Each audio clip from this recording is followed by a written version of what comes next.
चलिए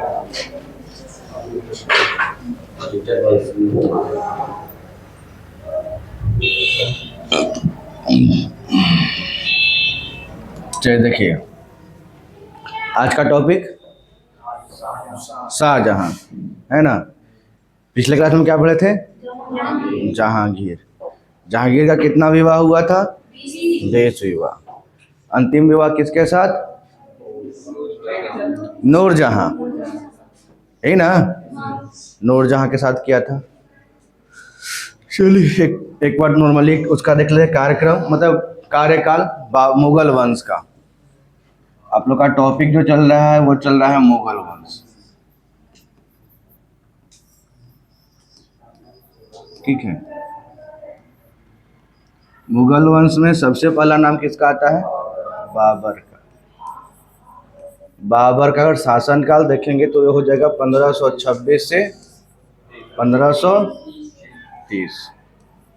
बाबर के बाद बना था हुमायूं। हुमायूं का शासनकाल 2 टर्म में हुआ था, है ना, क्योंकि वो पहला मुगल बादशाह जिसका राज्याभिषेक 2 बार हुआ था। एक बार जब बाबर के मरने के बाद 1530 में हुआ, और ये 1530 से 1540 तक ही रह पाया, है ना। और 40 में आता है शेर शाह सूरी, और शेर शाह सूरी से बाद शुरू होता है अफगान वंश, है ना। यहाँ तक तो मुगल वंश चला, बाबर और हुमायूं तक, वो भी 1540 तक। 1540 से 1555, 1540 से 1555 यहाँ तक चला आपका सूर्यवंश। सूर्यवंश का शासनकाल रहा, ठीक है, दिल्ली में सूर्यवंश का शासनकाल। और इसके जो संस्थापक थे वो कौन थे? शेर शाह सूरी, है ना। कहीं कहीं पर सूर्यवंश भी मिलेगा, कहीं कहीं पर अफगान वंश भी देखने को मिलेगा, तो घबराना नहीं है, दोनों एक के हैं, अफगान वंश या सूर्यवंश बोलिए। लेकिन वहाँ पर अगर शेर शाह सूरी की बात किया जाए तो शेर शाह सूरी मात्र 1540 से 5 साल 1545 तक ही रहे, है ना। 45 में उनकी मृत्यु हो जाती है, तो उनकी मृत्यु के बाद जो उनका उत्तराधिकारी बनता है वो उतना पावरफुल नहीं रहता है जो अपने राज्य को कायम रख सके। फिर लास्ट में वही मौका मिलता है, कौन सा युद्ध के बाद? सरहिंद के युद्ध के बाद, है ना, 1555 में सरहिंद के युद्ध के बाद मौका मिलता है हुमायूं को अपना खोया हुआ राज्य फिर से वापस पाने का। तो फिर आता है 1555 में, 1555 ये कब तक रहा? 1556 तक, फिर से यहाँ पर आ गया। ये तो हो गया आपका एक्स्ट्रा, जिसमें हम लोग किसके बारे में पढ़े थे? शेर शाह सूरी के बारे में। और ये जो डेट लिख रहे हैं सब पढ़ाया हुआ है, ठीक है। 55 से 56 में आएगा तो फिर से कौन आ जाएगा? हुमायूं आ जाएगा, ठीक है। 56 में हुमायूं की मृत्यु। अब वो अपने बनाया था एक लाइब्रेरी जिसका नाम था दीन पनाह, है ना। पढ़े होंगे बुक में कि दीन पनाह नामक पुस्तकालय के सीढ़ियों से गिरकर हुमायूं की मृत्यु हो गई। तब मात्र 14 वर्ष की आयु में हुमायूं का जो पुत्र होता है, कौन होता है? अकबर, वो राजा बन जाता है ना। हुमायूं के बाद बनता है अगला राजा कौन? अकबर। अकबर 1556 से चलता है राजपाट इसका, और 1605 तक रहता है, 1605 तक राजा रहता है, ठीक है। अब अकबर की मृत्यु के बाद उसका बेटा था जिसका नाम क्या था? सलीम। सलीम ही बाद में जहांगीर के नाम से राजा बनता है। इसी का नाम बचपन में क्या था? सलीम। सलीम इसका नाम क्यों पड़ा? क्योंकि इसने शेख सलीम चिश्ती, है ना, शेख सलीम चिश्ती के नाम पर अपने पुत्र का नाम क्या रख दिया था? सलीम रख दिया था अकबर ने, ठीक है। अब इसका जो शासनकाल चलता है ये चलता है 1605 से लेकर कब तक? 1627 तक, ठीक है। 1605 से 1627 ये जहांगीर मतलब कि सलीम का। और पिछले क्लास में हम लोग इसके बारे में समझे थे कि इसका जो है 20 विवाह हुआ था, जिसमें से 4 का नाम इम्पोर्टेंट था, है ना। इसमें से चारों अपने अपने, एक लास्ट वाला हुआ था नूरजहां, है ना। नूरजहां का ही पहले का नाम मेहरुनिसा था, जो उसी के दरबार में काम करने वाले अधिकार मतलब सैनिक का ही पत्नी थी, विधवा पत्नी, जिसके मरने के बाद जहांगीर उसे विवाह कर लिया। यहाँ तक कहानी सुने थे। अब यहाँ पर अब शुरू होता है जहांगीर के बाद का कहानी, और जहांगीर के मृत्यु के बाद बनता है कौन? शाहजहां। ठीक है, और इसका सुनेंगे। और इसका देखिए अब यहाँ पर इसका जो राजकाल है वो 1628 से शुरू होता है, 27 से शुरू नहीं होता है। किसी किसी बुक में 1627 देता है, किसी किसी बुक में 1628 देता है, लेकिन मेनली एनसीईआरटी 1628 देता है। तो आपके मन में एक डाउट हो कि सर ये जो कार्यकाल है, ये जो बीच में गैपिंग जो दिख रहा है, ये गैपिंग में आखिर क्या हुआ, कि आखिर वहाँ पर गैप देखने को मिला, है ना। उस गैपिंग को समझिएगा आज कहानी के रूप में अच्छे से। जैसे आप लोग को जहांगीर पढ़ाए थे पूरा कहानी के रूप में, उसी प्रकार से आज शाहजहां को भी पढ़ेंगे पूरा कहानी के रूप में। लेकिन शाहजहां को भी पढ़ेंगे तो 2 पार्ट में पढ़ेंगे, क्योंकि इतना सारा काम होता है तो एक दिन क्लास में संभव हो पाना सही नहीं है, तो समझाना भी होता है ना। ऐसा थोड़ी है कि आपको हम कहानी से लाइन बाय लाइन से पढ़ते जाएँ खत्म हो जाए, नहीं, उसको समझाना भी है। और हम स्टार्टिंग में भी बोले थे और फिर बोल रहे हैं कि इतिहास को समझने के लिए उसके पीछे का बैकग्राउंड समझना जरूरी होता है। अगर बैकग्राउंड नहीं समझिएगा तो आपका कड़ी कनेक्ट नहीं हो पाएगा, है ना। और जब तक कड़ी कनेक्ट नहीं होगा तब तक आपको इतिहास अच्छे समझ में नहीं आएगा, क्योंकि कहानी को समझने के लिए उसका जो पात्र है उस पात्र का कहाँ कहाँ कनेक्शन था, उस कड़ी को हम लोग जोड़ना पड़ता है। बुक में तो सिर्फ लिखा हुआ रहेगा कि हाँ फलना ऐसे हुआ ऐसे हुआ ऐसे हुआ, लेकिन उसके पीछे का जो बैकग्राउंड कहानी है वो कहानी तो बताने का काम हम लोग ही करेंगे। ठीक है, तो कहानी से जहांगीर का कहानी पढ़ाएं, तो जहांगीर में जब पढ़ाएं तो उसके जो बुक में लिखा हुआ होता है वो 10 लाइन में ख़त्म करता है, लेकिन उसके पीछे का बैकग्राउंड कैसे कैसे क्यों हुआ आखिरकार, उसका कहानी कौन बताएगा? हम बताएंगे उस चीज़ को। तो आज वैसे ही शाहजहां को समझेंगे कि शाहजहां जो राजा बना, तो राजा बनने के पहले उसने क्या क्या सी युद्ध लड़ा, उसने क्या क्या समस्याएं को सामना करना पड़ा शाहजहां को। ठीक है, किसके साथ विवाह हुआ, ऐसे ऐसे पूरा जो कहानी है उसके समझाएंगे अच्छे से।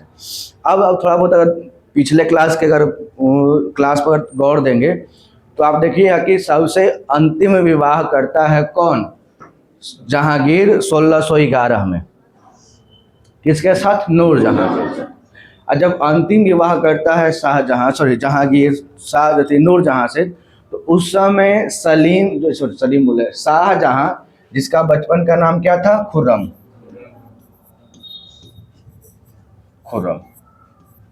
बचपन का नाम इसका क्या था? खुर्रम था। जहांगीर का 4 पुत्र का नाम इंपॉर्टेंट था, खुसरो, खुर्रम, परवेज, शहरयार। यही ना है, खुसरो था, खुर्रम था, परवेज था और शहरयार था। तो खुसरो तो पहले ही विद्रोही बन गया था, जिसको बंदी बनाकर उसका आंख भी फोड़ दिया गया था, है ना। ये खुसरो के बारे में समझे थे हम लोग। अब अंधा है तो राजा बनेगा नहीं। उसके बाद जो योग्य है वो कौन है? खुर्रम, है ना, जो बाद में शाहजहां के नाम से बनेगा। अब यहाँ पर जो है ना उसके पारिवारिक राजनीति शुरू होती है। जैसे आप देखे होंगे कि नूरजहां जो है, नूरजहां अपनी बेटी, जिसको विधवा जिससे हुई थी, जिसका नाम था लाडली बेगम, है ना, बेटी का नाम नूरजहां की लाडली बेगम, तो लाडली बेगम का ब्याह करवाता है शहरयार से। याद आ रहा है ना। और जो नूरजहां का जो अपना भाई था आसफ खान ने अपनी बेटी का विवाह करवा दिया था खुर्रम से, है ना। तो यहाँ पर मन में दोनों का लालसा था क्या, कि हमारा दामाद जो है सो अगला राजा बने। कहानी यही था। चाहे सबके मन में होता है, क्योंकि राजा बनने की इच्छा, गद्दी पाने की इच्छा किसके मन में नहीं होगा। कोई आपको मौका दे दे कि आपको मुख्यमंत्री बनाया जाए तो आप एकदम हंसी खुशी, चलो कोनो पार्टी के रहे मुख्यमंत्री बनेंगे ना, ले लो, ऐसा होता है ना। तो ऐसे ही सबके मन में इच्छा था। खुर्रम का जो विवाह था वो एक तरह से नूरजहां की जो भतीजी थी उसके साथ हुआ। जैसे आसफ खां कौन था? नूरजहां का भाई, और आसफ खां के बेटी से ब्याह हुआ किसका? खुर्रम का। ठीक है। और नूरजहां ने अपनी जो बेटी थी जिसका नाम था लाडली बेगम, उसका ब्याह करवाया था किसके साथ? शहरयार के साथ। बीच में बाद में क्या हुआ कि इन दोनों के लेकर विवाद भी पैदा हुआ। किसके किसके बीच? नूरजहां और आसफ खां के बीच। तो भैया दोनों अपने अपने दामाद को राजा के रूप में देखना चाह रहे थे। अब ये दोनों के मत एक साथ नहीं मिले और दोनों भी आपस में विवादित हो गए। लेकिन उसके पीछे एक और कहानी, उसको सुनिएगा आज, है ना। शाहजहां के कहानी शुरू होने के पहले एक कहानी जो इंटरेस्टिंग है उसको आप आराम से समझिएगा। उसमें हुआ क्या था ना कि देखिए, अभी बताएं कि जहांगीर का जो विवाह हुआ था 1611 में हुआ था। कब हुआ था? 1611 में हुआ था। उस किसके साथ? नूरजहां। और नूरजहां तो काफ़ी खूबसूरत थी और उसके खूबसूरती पर ही तो मोहाया था जहांगीर, है ना। अब फंसाया गया था जहांगीर को। ये भी देखे थे कि जब वो अली बेग जो थी उसका विधवा पत्नी थी मेहरुनिसा, उसी का नाम क्या बन गया था? नूरजहां। तो विधवा थी तो भाई विधवा को पहले कैसे नजर देखते थे? बहुत समाज में उसको अच्छा नज़र से देखा नहीं रहा था। तो यही एक मौका था। उसको कौन सा फेस्टिवल था? नौरोज। नौरोज के त्यौहार में देखा कि हम राजा भी आएंगे और राजा हमारे क्या हैं? बहुत दिलदार हैं। राजा का दिल नहीं वो होटल है ना। मतलब कि कुछ भी है ना चलेगा वहाँ पे। बस उसी का ताक में थी। पूरा सज धज के, खूबसूरत तो ये थी, पूरा सज धज के गई और जहांगीर को देखी। जहांगीर को देख के मुस्कुराई, जहांगीर खत्म, है ना। फंस गया सीएम, फंस गया मछली, है ना। अब जहांगीर देखा उसको, उसके खूबसूरती पर इतना मोहित हो गया कि हम शादी का प्रपोजले दे दिया, है ना। शादी, अब ये भी तो वही तलाश में है ये थी।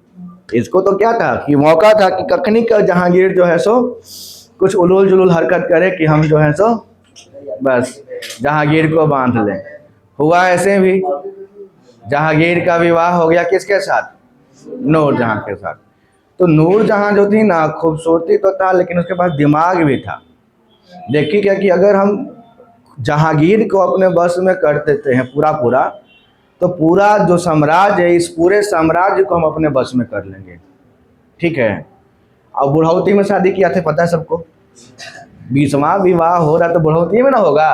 20 को ब्याह किया था।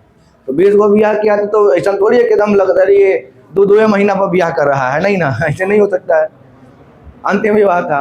और संजोग देखिए वो क्या कर ली ना, दिमाग लगाई। और इसका विरोध करने वाला बस एक ही को था, क्योंकि खुसरो तो अंधे था, खुर्रम भी आ, मतलब खुर्रम जो था, जो शहजादा खुर्रम है, खुर्रम इनका मान सम्मान करता था क्योंकि उसके पिताश्री हैं जहांगीर। लेकिन नूरजहां का मान सम्मान नहीं करता था, क्योंकि बोला कि लेके चले आए बुढ़ौती ले ब्याह कर रहे हैं। जब जाते हैं कन्हू घूमने तो वो लेके चलाते हैं दूसर की मम्मी, है ना। हमारे उम्र का ही है, हम मम्मी बोले पड़ रहा है। बताइए तो कितना खराब लग रहा है। ये किसका बयान था? खुसरो का। तब नूरजहां दिमाग लगाई, बोले कि जब तक ये हमारे कंट्रोल में नहीं आएगा तब तक जो है हम अपने क्षेत्र पर कब्जा नहीं कर पाएंगे। तो वही प्लान की थी या तैयार की थी आसफ खां के बेटी को, समझे। जो नूरजहां थी, नूरजहां से भी सुंदर थी वो, आसफ खां की बेटी। उसी का नाम ना पड़ जाता है मुमताज महल बाद में। जो शाहजहां जो बनाता है ताजमहल किसके याद में? मुमताज के याद में। तो मुमताज वही है, अंजुमन बानो बेगम उसका नाम था, अंजुमन बानो बेगम, जो इसकी भतीजी हुई। किसकी भतीजी? नूरजहां। वो नूरजहां से भी खूबसूरत थी, है ना। तब नूरजहां जो है प्लान की कि चलो हम तो यहाँ पर कंट्रोल कर रहे हैं, हमारा यहाँ धीरे धीरे कंट्रोल हो रहा है, किस तरह से तुम जो है से यहाँ कंट्रोल करना शुरू करो। तो दोनों के बीच में नज़दीकियाँ रहना शुरू कर दी। कभी बैठल रहे साज ऐसे खुर्रम बगीचा में अकेले बैठल रहे बाग में, तो नूरजहां इशारा कर, जाओ देखो बैठल है अकेले, जाओ थोड़ा जाओ बातचीत करो, बातचीत करे से ना बातचीत बढ़ता है, जाओ, है ना। अब अंजुमन बानो बेगम एकदम सज धज के तैयार होके जाए वो ना, है ना। एक ही बार में नहीं, वो धीरे धीरे जहांगीर जो था ना वो था उसका, जहांगीर जो था ना वो था दौरंगीला मियाज के, मतलब कि एक के बार में पसंद आ जाए। लेकिन खुर्रम ऐसा नहीं था, उसको एकदम बहुत कोशिश करने के बाद अपने चंगुल में लिया गया, है ना। पहली बार जब जाए ना सर धज के अंजुमन बानो बेगम, तो खुर्रम देखबे न कर, फिर आ गई सब भगाओ। धीरे धीरे जो है ना, अब नज़दीकियाँ बढ़ते बढ़ते, अब छूट मिल गया था ना सौतेली माँ से कि जाओ भाई कब्जा करो। धीरे धीरे नज़दीकियाँ बढ़ा और दोनों का ब्याह हो गया, है ना। ब्याह करवा ही दे रखी। अब ब्याह करवा दी तो नूरजहां का कंट्रोल किस पे? जहांगीर पे। और इसकी भतीजिया कंट्रोल कहाँ पे? शाहजहां पे। अब पूरे क्षेत्र, अब कौन नकरा विरोध करने वाला नहीं है। लेकिन फिर भी अब देखिए, अब राजा बनने का जहां बात आएगा, है ना, तब कैसा भी उसकी पत्नी रहे, चाहेगा कि हमारे पति जो है सो राजा बने। यही विवाद जो है सो काल बना किसके लिए? जहांगीर के लिए। जहांगीर जब था दिल्ली लाहौर में, है ना, तो लाहौर में था तो शाहजहां जो है, जब वो शाहजादा ही था तो प्लान किया और जहांगीर को लाहौर में कैद करवा लिया। कहाँ? लाहौर में। बोला कि आपका लूर लक्षण जो है ना ठीक ठाक नहीं लग रहा है, आप देखो तो देखिए यहाँ पर जो था ना 1611 में इसका ब्याह हुआ, तो समझिएगा 1611 में विवाह हुआ किसका? जहांगीर का। किसके साथ? नूरजहां के साथ। और एक साल के बाद 1612 में किसका ब्याह हुआ? शाहजहां का। किसके साथ? उसकी भतीजी के साथ, जिसका नाम क्या था? अंजुमन बानो बेगम। मतलब कि एक साल तक उस पर जो है अपना जाल फेंकते रही। एक साल के बाद पकड़ा गया चंगुल में।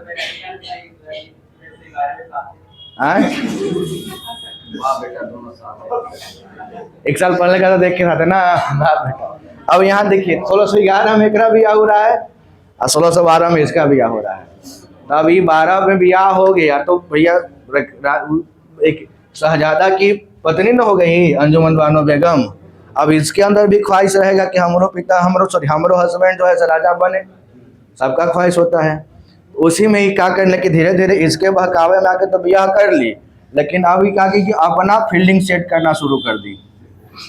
ठीक है, अपना फील्डिंग सेट करना शुरू कर दी। बोली कि ना ऐसे काम नहीं चलेगा।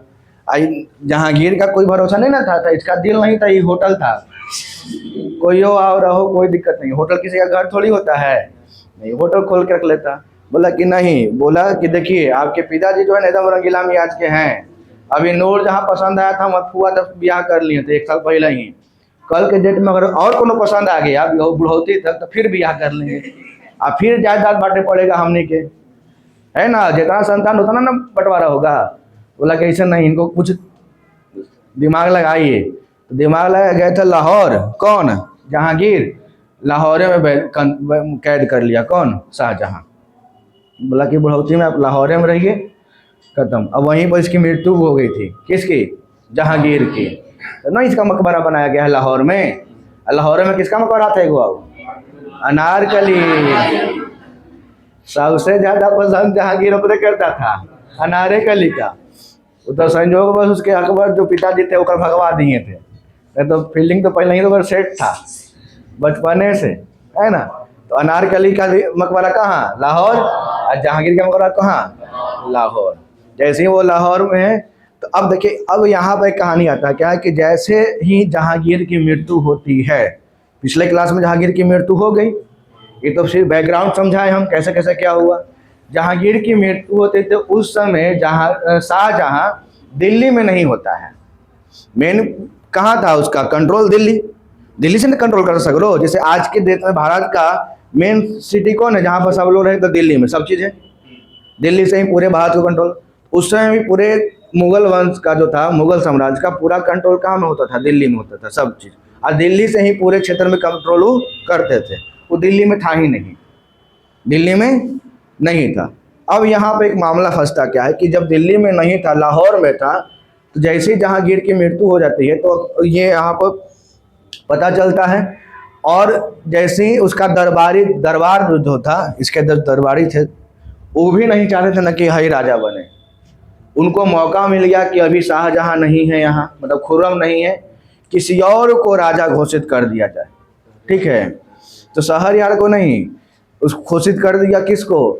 खुसरो का एक पुत्र था जिसका नाम था दाबर बख्श। दाबर बख्श पढ़े होंगे आप लोग, ये खुसरो का बेटा था। खुसरो का एक पुत्र था जिसका नाम था दाबर बख्श। दाबर बख्श, ठीक है। तो उसके जो दरबार के लोग था वो दाबर बख्श को बना दिया राजा, है ना। और उधर एक शहरयार था, शहरयार जो है वो अलगे बोले कि हम राजा बनेंगे भाई। पंजाब के क्षेत्र में बोला कि हम अपने आप को बोला राजा घोषित कर लिया। अब जैसे ही इसका पता चला, किसको? शाहजहां को नहीं, शाहजहां के ससुर असफ खां को, है ना। तब तुरंत चिट्ठी लिखा कि देखिए यहाँ पे ऐसा मामला है, यहाँ सब अपने में लड़ ले है, आपका कोनो नामे नहीं ले रहा है कि राजा बनेगा। ठीक है, जब चिट्ठी पहुंचा है शाहजहां के पास, मतलब खुर्रम के पास, तो खुर्रम जो है चिट्ठी में एक संदेश देता है कि ऐसा कीजिए कि आपको हम पावर दे रहे हैं और आप जो हमारे जितना विद्रोही है सब के निपटा दीजिए, है ना। जे हमारे विद्रोही है, जे हमारे खिलाफ आवाज गर्दन ऊंचा करेगा, सबका 6 इंच खत्म कहानी। वही हुआ भी। आसफ खां क्या किया कि खुर्रम के कहने पर खुर्रम के जितने भी विद्रोही वहां पर पनप रहे थे सबकी हत्या करवा दी। कौन? आसफ खां, जो इसका ससुर था। शाहजहां के आते ही आते वहां से पूरा जो है कहानी, उसका विरोधी दल समाप्त। अब इकलौता कौन बच गया? शाहजहां। तो उसी बीच में जो गैपिंग दिखने को मिलता है ना, वही गैपिंग है। ये मात्र 4 महीने के लिए बनवे करता है, दाबर अपना मरहूं जाता है। ठीक है, तो ये जो गैपिंग 28 के अक्टूबर की कहानी, 27 के अक्टूबर में इसका मृत्यु हुआ था ना, अक्टूबर में मृत्यु हुआ, 4 महीने बाद देख लीजिए आता है ना 28। तो अगला जो राजा बनता है वो गैपिंग आया है, इसमें 4 महीने का गैपिंग है, तो साल बदल गया। 1600 क्या हो गया? 28। और 1628 में जाके शाहजहां क्या बनता है? राजा बनता है। शाहजहां मतलब कि खुर्रम। ठीक है, अब शुरू करते ही तो बैकग्राउंड था जो हम समझाएं, वो क्या है? बैकग्राउंड। आपके बुक में क्या क्या मिलेगा तो देख लीजिए यहाँ पर। देखिए, खुर्रम के बचपन का, शाहजहां के बचपन का नाम क्या था? खुर्रम था। ठीक है, खुर्रम के, अब इसका खुर्रम शाहजहां की उपाधि क्यों पढ़ा था? तो आपको पढ़ाए थे कि दक्षिण के विजय के बाद प्रसन्न होकर, पिछले क्लास में दिए थे ना कि दक्षिण विजय जिस पर अकबर से ही अधिकार करना लोग चाहते थे, दक्षिण में कहा? अहमदनगर, है ना। लेकिन अधिकार लोग नहीं कहा पर, लेकिन खुर्रम जो था उस पर अधिकार कर लिया था जहांगीर के साथ, जहांगीर के कहने पे। तो उस पर प्रसन्न होकर जहांगीर जो ही उसका जो पिता हुआ, उसने ही इसको शाहजहां की उपाधि से सम्मानित किया था। ठीक है, बाद में हुआ क्या कि जहांगीर का जन्म कहाँ हुआ था? लाहौर, 5 जनवरी 1592 को हुआ था। और इसके पिता का नाम तो जहांगीर था ही, माता का नाम क्या था? जगत गोसाई, है ना। क्या नाम था माता का नाम? जगत गोसाई। इसका राज्याभिषेक कब? 24 फरवरी 1628। जैसे अक्टूबर से जोड़ेंगे 4 महीने, तो फरवरी आ रहा है ना, अक्टूबर के बाद नवंबर, दिसंबर, जनवरी, फरवरी आ रहा है। तो इसका जो राज्याभिषेक हुआ 27 में जहांगीर की मृत्यु हुआ, लेकिन 4 महीने कौन शासन किया? दाबर बख्श, जो किसका बेटा था? खुसरो का, है ना। तो वो 4 महीने शासन किया। अब यहाँ पर इसका राज्याभिषेक कब हुआ? 24 फरवरी 1628 को। शाहजहां ने राज्याभिषेक के समय एक उपाधि धारण की, जिसका नाम क्या था? देखिए इतना छोटा नाम है, अबुल मुजफ्फर शहाबुद्दीन मोहम्मद साहिब किरण ए सानी, है ना। खैर कहिए ऐसे अभी नाम नहीं होता तो फॉर्मो नहीं भर पाता बेचारा, इतना बड़ा कॉलम होता है फॉर्म में नहीं होता है, जगह ये नहीं मिलता उसको। अबुल मुजफ्फर शहाबुद्दीन मोहम्मद साहिब किरण ए सानी के नाम से क्या बना? वो राजा बना। फिर जहांगीर की पत्नी नूर जहां के भाई आसफ खां की पुत्री, जिसका नाम क्या था, अर्जुमंद बानो बेगम से शाहजहां का विवाह हुआ था 1600 कब 12 में। कब हुआ था? 1612 में। और इसकी कई पत्नियां थी, शाहजहां की भी कई पत्नियां थी, लेकिन उसमें जो सबसे चर्चित पत्नियां हैं उसका नाम क्या है? अर्जुमंद बानो बेगम, जो मुमताज महल के नाम से प्रसिद्ध होती है और जिसके याद में वो ताजमहल बनाया था शाहजहां ने। लेकिन इसके भी पीछे कहानी है, ठीक है। 14 को बच्चा जन्म देती है अंजुमन बानो बेगम से न, उसके गर्भ से 14 संतान जन्म होता है और 14 संतान में से आपका 7 को मर जाता है। अंजुमन बानो बेगम का भी मृत्यु जो होती है ना, वो 14वें संतान के जन्म देने के समय होती है, प्रसव पीड़ा के दौरान जो दर्द होता है ना महिलाओं में बच्चे की जन्म, उस समय उसकी मृत्यु हो जाती है। बताइए, 14 को में 7 हो जाए, जैसे 7 को में से 4 को बेटा 3 को बेटी। तब औरंगजेब उसी में आएगा ना, औरंगजेब का 3 को और भाई था और 3 को बहन थी, तो औरंगजेब को लेकर 4 को बेटा और 3 को बेटी, 7 को हुआ और 7 को मर जाती है, ठीक है, मतलब 7 को मर जाता है। देखिए यहाँ पे लिखा हुआ भी है, कई पत्नियां थी परंतु सबसे चर्चित पत्नी कौन थी? अंजुमन बानो बेगम, और इसी को क्या बोला गया? मुमताज महल। अब कुछ और समझते हैं। देखिए, शाहजहां का जो विवाह हुआ था किसके साथ? अंजुमन बानो बेगम से 1612 में बताएं। और अंजुमन बानो बेगम को 14 बच्चे होते हैं, लिखा हुआ भी है। उसमें से 7 की मृत्यु हो जाती है और 7 बच्चे जीवित बचते हैं, जिसमें से 4 पुत्र हैं और 3 पुत्रियां हैं, ठीक है।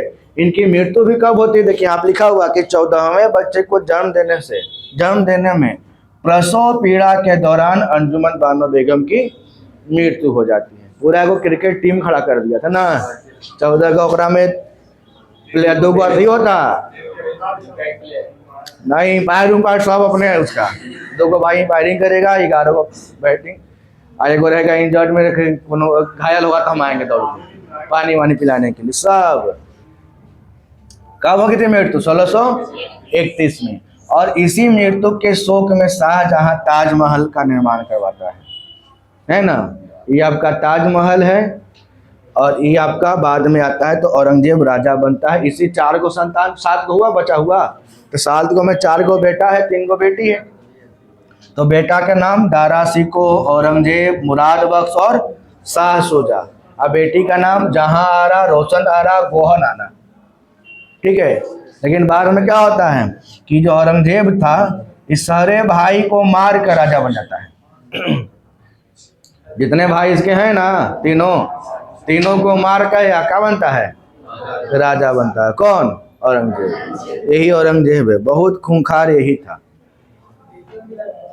है ना। एक एकरो नहीं छोड़ता है, ठीक है। और ये ताजमहल तो देखवे की होंगे आप लोग, अब तो छोटा ताजमहल भी आता है, गिफ्ट के रूप में दे दो किसी को। चलिए खैर आगे बढ़ते इसमें। शाहजहां का प्रारंभिक जीवन एवं चुनौती। शाहजहां थोड़ा बहुत आपका जहांगीर के समय का भी इसमें समझ में आएगा, क्योंकि शाहजहां को क्या होता है ना कि वो उसका प्रारंभिक जीवन जब वो राजकुमार मतलब कि शहजादा होता है, तो उस समय भी इसके साथ मतलब कुछ उपलब्धि हासिल करता है शाहजहां, ठीक है। देखिए यहाँ पर हुआ क्या है कि बादशाह बनने से पहले शाहजहां एक शहजादे के रूप में जहांगीर की सेवा में था, है ना। और जिस पर कब्जा जहांगीर नहीं किया था वहां पर कब्जा कौन कर लिया था? शाहजहां। जैसे कि नाम आता है मेवाड़, दूसरा आता है अहमदनगर, वो भी देखने को मिलेगा, है ना। और जहांगीर के कहने पर इसने कई लड़ाइयां का नेतृत्व किया और जीत भी हासिल किया। इसमें सबसे बड़ा कौन था? मेवाड़। मेवाड़ के ही राजा थे कौन? महाराणा प्रताप, और जिसका युद्ध आपको पढ़ने को मिलता है महाराणा प्रताप और अकबर के बीच का, जिसका नाम है हल्दी घाटी का ये, है ना। उस समय भी आपका अकबर जो है हरा नहीं पाता है और उस पर कब्जा नहीं करवाया। तब से चल रहा है, कोशिश किया था अकबर के बाद जहांगीर भी उस चीज़ को जीत नहीं पाता है मेवाड़ को। फाइनली आता है शाहजहां का टर्म, जब शाहजहां होता है शहजादा, तो जहांगीर की तरह ही शाहजहां भी मेवाड़ पर, जहांगीर कहने पर शाहजहां भी मतलब एज ए खुर्रम, अभी तो शाहजहां नहीं बना है, खुर्रम ही है। खुर्रम जो है सो मेवाड़ पर हमला करता है, ठीक है। और 1608 में जहांगीर के अपने दूसरे पुत्र, देखिए पहले होता क्या है कि मेवाड़ पर अधिकार करने के लिए अपने पुत्र परवेज को भेजता है। किसको भेजता है? परवेज को। अब परवेज के साथ उसका जो सेनापति, जिसका नाम क्या है, महावत का, वो भी रहता है। लेकिन ये जीत नहीं पाता है परवेज, ठीक है। बहुत दिन तक युद्ध चला लेकिन कोई उसका निर्णय नहीं निकल पाया। तो खिसिया के बुला लेता है जहांगीर, बोलता है परवेज को, महावत कि चलो तुम लोग वापस आ जाओ, हम किसी और को भेजते हैं। अब वही गुस्सा में किसको भेज दिया? शाहजहां को, मतलब खुर्रम को, है ना।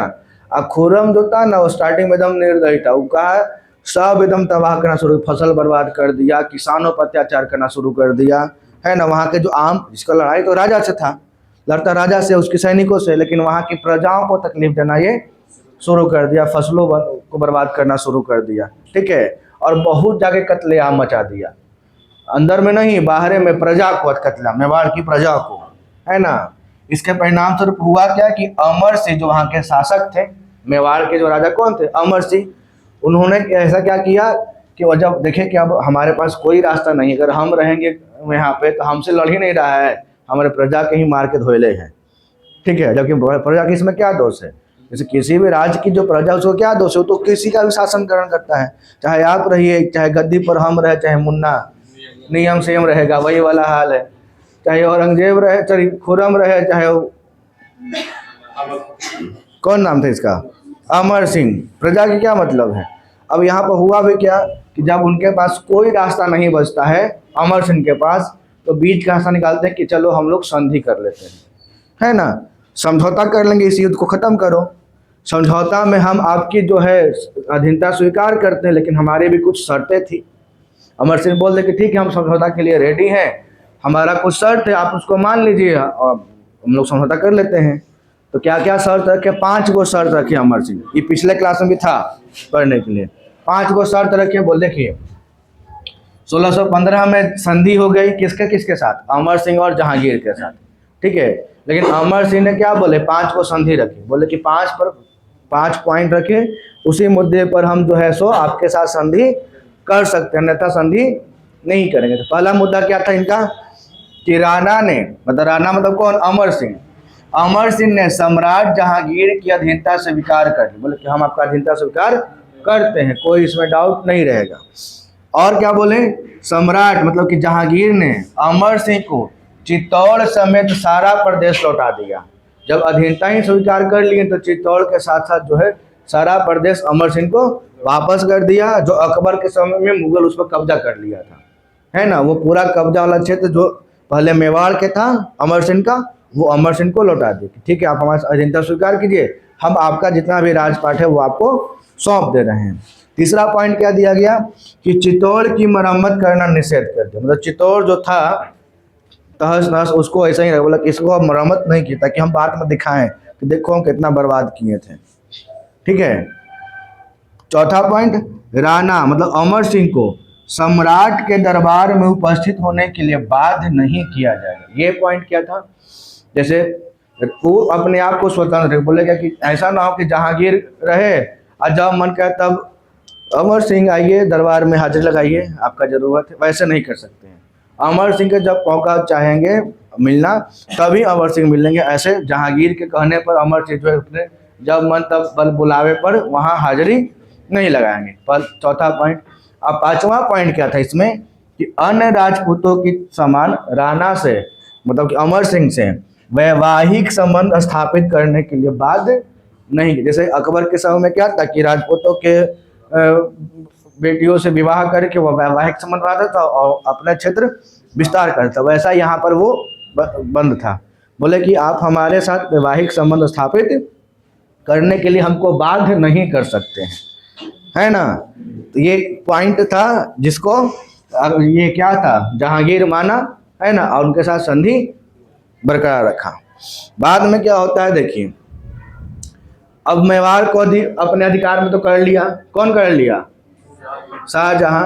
अब दूसरा टर्म किधर? दक्षिण भारत में। दक्षिण में किधर? अहमदनगर, है ना। अहमदनगर को भी जीता। और इस प्रकार उसने राजा बनने के से पहले भी अपनी अच्छी प्रतिभा का परिचय दिया। कौन? शाहजहां, मतलब खुर्रम। खुर्रम जो है राजा बनने से पहले भी अपनी प्रतिभा को उजागर किया। कौन? खुर्रम। ताकि लोग देखें नहीं भाई, जो अकबर नहीं कर पाए, जो जहांगीर नहीं कर पाए, वो कौन कर दिया? खुर्रम कर दिया। मतलब कि राजा बनने का सबसे प्रबल दावेदार कौन था? खुर्रम ही था। हुआ भी। देखिए, अब 1627 में जब जहांगीर की मृत्यु हो जाती है, तब शाहजहां दिल्ली और आगरा के आसपास मौजूद नहीं था, जो पिछले बैकग्राउंड में समझाए थे आपको। ऐसे में दरबारियों के पास एक अच्छा मौका था कि शाहजहां के विकल्प में किसी और को राजा बनाया जाए, है ना। और उसी विकल्प को चुना भी, और किसको बना दिया? दाबर बख्श को। किसको बना दिया? दाबर बख्श को। और दाबर बख्श कौन था? खुसरो का बेटा था। मौका मिलकर बनाने का, जबकि वो आगरा और दिल्ली में ये नहीं है, ठीक है। और आसफ खां को यह बात पसंद नहीं आया। उसका भाई था, ससुर था, और उसके दामाद के खिलाफ कौन था? पसंद नहीं आया। तुरंत चिट्ठी लिखा। पहले तो चिट्ठी था ना, फोन तो था नहीं कि हाँ तुरंत व्हाट्सएप कर दिए, देखिए इसी से हो रहा है ना। फोन था, पहले चिट्ठी जाता था, है ना। और उसमें भी समस्या था कि चिट्ठी गया, फिर वहाँ पहुँचा, और कोनो गुप्तचर रहा ना, तो जे लेके जा रहा से मार दिया ना, चिट्ठी पहुँचवे नहीं करेगा। यहाँ तो भेज ले रहे हैं कि हम चिट्ठी भेज दिए हैं, कुछ रिप्लाई आवेगा, आ ही नहीं रहा है ना। कभी कभी ऐसा भी होता था सीन। ये क्या किए? पसंद नहीं है, तो वह अपने दामाद को शासक बनते हुए देखना चाहते थे। कौन? आसफ का, है ना, जो उनके ससुर थे। इसलिए उन्होंने तुरंत अपने दामाद अर्थात शाहजहां को सूचना भेजी और जल्द से आगरा वापस आ जाए, है ना। लेकिन वो रिटर्न में क्या बोला था कि हमारे जितने भी विरोधी है सबका काम तमाम कीजिए, हम आ रहे हैं, है ना। और हुआ भी कि इस क्रम के पत्राचार में, पत्राचार मतलब कि चिट्ठी के माध्यम से शाहजहां ने आसफ खां को एक सूचना भेजी कि जितने भी हमारे विरोधी हैं उनकी हत्या करवा दी जाए। और हुआ भी कि शाहजहां को बादशाह बनने के लिए लगभग 4-5 माह का संघर्ष रहा था। वही 4-5 माह जिसमें कौन था? दाबर खां, उसके विरोधी जो उसके विरोध कर रहे थे। लेकिन युवा संघर्ष में प्रत्यक्ष रूप से लड़ाई नहीं लड़ पाया, क्योंकि उसकी ज़रूरत ही नहीं पड़ी। क्योंकि उसकी ज़रूरत पड़ी, कौन मार दिया? उसके विरोधी के, उसका ससुरे मार दिया कि हमारे दामाद आ रहे हैं, जल्दी से तुम निपट जाओ, तब लोग राजा बनेंगे। और उसके काम को क्या कर दिया? आसफ खान उसके काम को क्या कर दिया? आसान बना दिया। आया, राजा बन गए। और 24 फरवरी 1628 को शाहजहां का राज्याभिषेक हुआ। तो जहांगीर की मृत्यु 1627 में, क्लियर है। लेकिन यहाँ पर जो शाहजहां खुर्रम जो है राजा बनता है कब? 1628 में। बीच में 4-5 महीने का गैप देखने को मिलता है, जो उसका राजा बनने के होड़ में क्या आता है? आंतरिक विद्रोह, जिसको वो दबाता है किसके माध्यम द्वारा? आसफ खां के द्वारा। बाद में हुआ क्या है, देखिए, जैसे ही राजा बना तो सब जगह विद्रोह होना शुरू हो गया। उसी में एक नाम आता है, सबसे पहला विद्रोह किया था इसके खिलाफ में, शाहजहां के खिलाफ, बुंदेल, है ना। तो उस समय जो था, देखिए 1628 में ओरछा के शासक जुझार सिंह ने विद्रोह किया। ओरछा के शासक किसने किया? जुझार सिंह ने क्या कर दिया? विद्रोह। किसके खिलाफ? शाहजहां के खिलाफ। अंततः 1635 में इस विद्रोह का अंत हुआ और जुझार सिंह की हत्या कर दी गई। देखिए इतना दिन चला, 28 से 35, 7 साल चला ये विद्रोह, है ना। तो 7 साल ऐसा सोचे कि एकदम लड़ते रहे, नहीं, छिटपुट लड़ाई हुआ, फिर रुका, फिर लड़ाई हुआ, फिर रुका।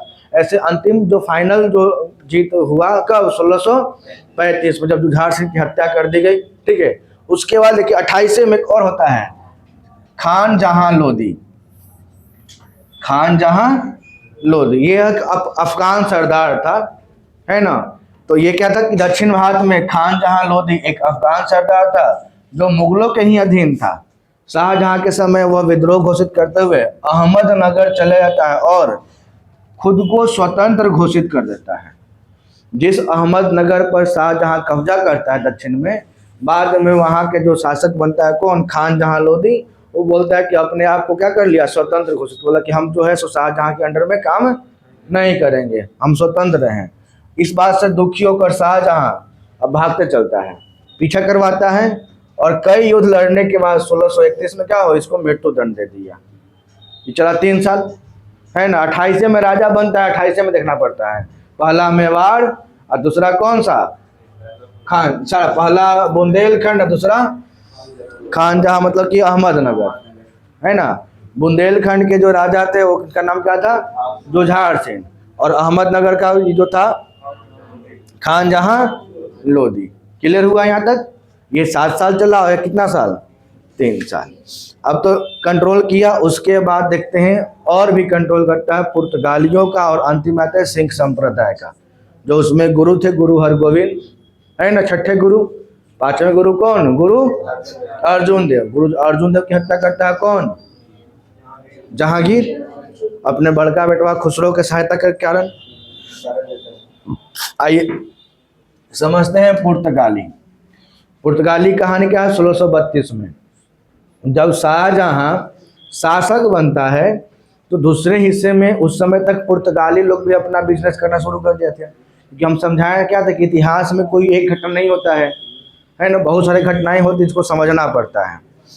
तो हुआ क्या कि जब पुर्तगाली ने अपना व्यापार कर रहा था तो ये मनमौजी हो गया। मनमौजी को बोलते हैं ना, कि जो मन करेगा हम वही करेंगे, राजा कौन है, हम मानवे नहीं करेंगे, है ना।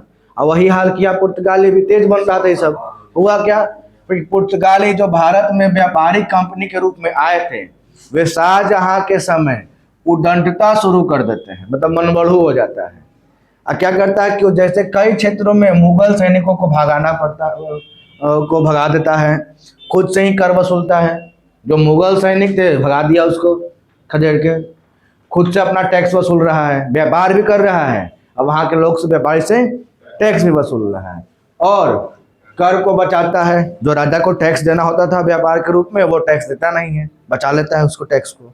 और क्या करता है, यहाँ तक कि भारतीय महिलाओं से विवाह करता है, और उन लोगों को जबरदस्ती इस्लाम, ईसाई का बुलाता है, ईसाई का धर्म का प्रचार, है ना, करवाना, ईसाई धर्म थोपना क्या करता है, शुरू करने लगता है। और जब इस बात का पता चलता है किसको, शाहजहां को, तो शाहजहां 1632 में अपना सेनापति, जिसका नाम क्या था, वहाँ के सूबेदार जो था कासिम खां, है ना, जो बंगाल का सूबेदार था। सूबेदार क्या होता है ना, कि जो राजा के अंडर में ही काम करता है, उस क्षेत्र का रखवाली करता है, और वहाँ से टैक्स वसूलता है, और फिर राजा को टैक्स भेज देता है। तो वहाँ का जो सूबेदार था, जिसका नाम क्या था, कासिम खां, कासिम खां को आदेश देता है कि वहाँ पर जितना पुर्तगाली तुमको दिखाई दे, है ना, सैनिक ले जाओ, हम दे रहे हैं सैनिक, जाके सबको एकदम बर्बाद कर दो, ठीक है। अब कासिम खां को जैसे ही ऑर्डर मिलता है, कासिम खां रेडी, पूरा अपना दल बल के साथ मार के एकदम बुखार छा जाता है। कहाँ पे, हुगली, हुगली बंगाल में ना है ना।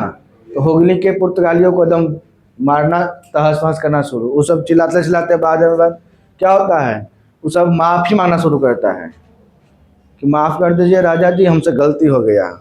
तो राजा जी बोले कि तुमसे गलती हो गया, जाओ माफ़ किए। तब से गाना बना कि राजा जी हमको माफ़ करना, गलती मारे से हो गई, सुने ना गनवा, हमको राजा जी माफ़ करना। तो राणा जी था, हमारा राजा जी था, हमको राजा जी माफ़ करना, गलती मारे से हो गई, वो शुरू हो गया गाना, है ना। हुआ भी, पुर्तगाली को क्या किया, पूरा बर्बाद किया। बाद में पुर्तगाली क्या किया, क्षमा मांगने लगे, और क्षमा मांगे तो उसको क्षमा किया गया। बोला कि ज़्यादा होशियार बनता है, हैं, तुमको बोले बिजनेस करने के लिए तो मालिक बनने लगता है, बिजनेस तुम कब करो, और जो जैसे जैसे नियम लगाया गया था वो पूरा करो, मालिक मत बनो। चालू हो गया फिर से। एक आता है लास्ट में यहाँ पर सिख संप्रदाय का विद्रोह, है ना। अब इनका देखिए, एक बात तो तय है कि अगर कोई दो संप्रदाय है और दोनों के बीच में पुरानी दुश्मनी है, तो छोट मोट बात के लिए भी लड़ाई हो जाएगा, है ना। जैसे गाँव में नहीं देखते हैं कि दो गो गोतिया है, और गोतिया के एकदम पहले से दुश्मनी चलते आ रहा है ना, तो नलियों के पानी बहे लगी मार कर लेता है कि तोहर नली के पानी काहे एने से जा रहा है, तो अपन नली के पानी कहीं और लेके जाओ, है ना। तोहर नली के पानी में गंध आता है, हमारे नली के पानी में गंध नहीं आता है ना, बंद करो, ठीक है। ऐसे आप कहानी लेकर चलता है। वही हाल हुआ भी कि जैसे सिख संप्रदाय के जो 5वें गुरु थे, जिनका नाम क्या था, गुरु अर्जुन देव, उसको जहांगीर द्वारा दिया जाता है मृत्युदंड। वो काहे लागे, तो जो विद्रोही बेटा था खुसरो, खुसरो को सपोर्ट कर दिए थे कौन, अर्जुन देव। और खिसिया गया, अपन बेटा के नहीं देखा, बोला कि तू ही हमारे बेटा के बिगाड़ ले, हाँ चल तो ले चलते, जाके मार दिया किनको, अर्जुन देव को। अब अर्जुन देव सिख संप्रदाय के गुरु थे, वो धार्मिक गुरु है ना। उसके बाद जो बनते हैं हरगोविंद, गुरु हरगोविंद, इनके मन में रहता है वो हमेशा, और सारे सिख के मन में है कि हमारे गुरु के मारा था, मौका मिलेगा तो हम मुँह मारेंगे, है ना। अब ऐसे ही होता भी है बाद में चल के। अभी यहाँ लड़ाई कैसे होगा देखिएगा, यहाँ पर जो लड़ाई हो गया, इसके कारण क्या था ना कि जहांगीर जो था, सॉरी शाहजहां था ए बात बनवा नूरजहां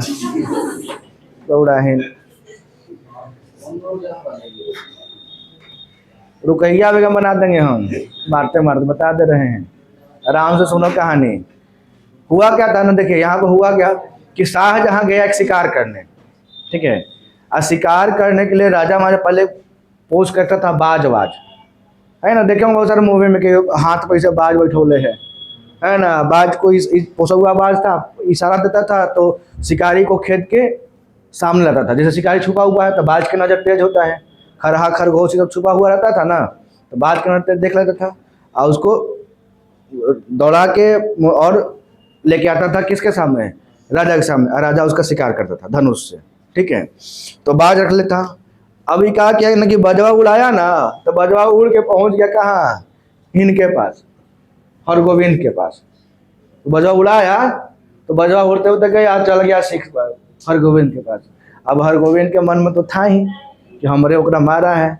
अब आया बजवा तो बजवे के बांध के रख ले, बोला कि देवे नहीं करेंगे हम बजवे के नहीं बजवा हम देवे नहीं करेंगे, जाओ। हमारे पास आया था उड़ के, और उड़ के हमारे पास आया तो हमारे शरण में आया, है ना, हमारे शरण में आया तो हम नहीं देवे देंगे। इस कारण क्या हुआ, दोनों के बीच में लड़ाई। और पहले ही से था, देखो होता है ना कि लड़े के मन था तो थोड़ा बहुत टर्न वन हुआ, मौका मिला, लड़ गए। वही हुआ भी यहाँ पे कि पहले से ही लोग का विवाद चल रहा था, एगो बाज के लिए सब अजुरा गया फिर से। दोनों कौन, शाहजहां और हरगोविंद। हुआ भी कि सिख गुरु अर्जुन देव की हत्या जहांगीर के द्वारा होने के बाद सिखों और मुगलों के बीच जो संबंध था वो तनावपूर्ण हो जाता है ना। ऐसा होता है कि जखनी एक दूसरे को देखल नहीं चाहते हैं, कखनी मौका मिले कि एक दूसरे पर वार कर दें। और यह तनावपूर्ण संबंध शाहजहां के समय भी देखने को मिलता है। उस समय क्या हुआ था, गुरु हरगोविंद सिखों के गुरु थे, जो उस समय मुगलों की बात नहीं स्वीकारते थे, है ना। मुगल जो दिया होगा बोलेंगे ना, कैसे मान ले, नहीं मानेंगे ना, नहीं हमसे ना होगा। आज जिसके कारण क्या हुआ, मुगलों और सिखों के बीच संघर्ष होता है, और इस प्रकार यह संघर्ष लंबा चलते रहता है ना। छोट छोट बात लगे सब लड़ जाता था। जैसे अभी देखे कि बाज गया, अब बाजे के पकड़ के बांध दिया, वैसे ही घोड़ा भी गया था, घोड़वे के सब बांध लेता है, बोले कि ना ये हमसे ना होगा, रख लेते हैं इसको, है ना। अब ये सब छोट छोट बात के लिए दोनों आपस में क्या हुआ, लड़ना शुरू किया था।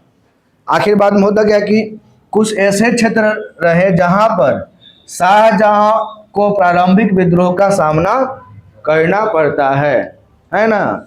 जैसे ही राजा बना तो राजा बनते ही उसको विद्रोह होना शुरू हो गया, ठीक है, कि कोई बोले कि हम इसके साथ नहीं रहेंगे, कोई उसका विद्रोह करना शुरू कर दिया। ये सब चीज़ शाहजहां कार्यकाल में स्टार्टिंग से देखने को मिलता है। तो आज का क्लास हम यहीं छोड़ते हैं। कहाँ तक, सिख संप्रदाय का विद्रोह किसके खिलाफ, खुर्रम के मतलब शाहजहां के खिलाफ। कल के इसके बाद देखें कि शाहजहां जब पूरा अच्छे से अपना राजपाट शुरू करता है तब क्या क्या परिवर्तन लाता है, क्या कौन कौन सा चीज़ बनवाता है ना, ये सब चीज़ देखने को हमको मिलेगा।